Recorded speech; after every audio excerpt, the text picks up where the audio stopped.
দ্বিতীয়বারের জন্য আবারও দায়িত্ব কেমন লাগছে বলবেন? দেখুন, দল দায়িত্ব দিয়েছে, সেই দায়িত্ব পালন করতে হবে।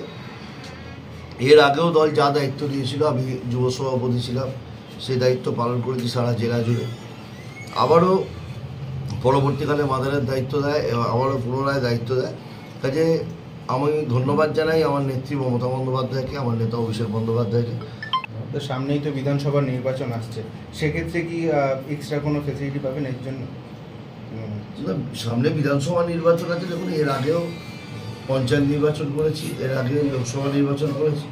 সবচেয়ে বড় কথা আমি নয়, আমাদের যে টিম ওয়ার্ক, আমার বিধায়করা আছে, আমার সভাপতিরা আছে, সবচেয়ে বড় কথা আমার তৃণমূল কংগ্রেসের কর্মীরা, যারা আমাদের সম্পদ। দল বারবার যার কথা বলে যে পুরনো কর্মী, নতুন কর্মী আমাদের যারা আছে, এই প্রবীণ নবীনের সমন্বয়ে দলকে এগিয়ে নিয়ে যাওয়া মনে হয় আমার কাজ বলে আমি মনে করি।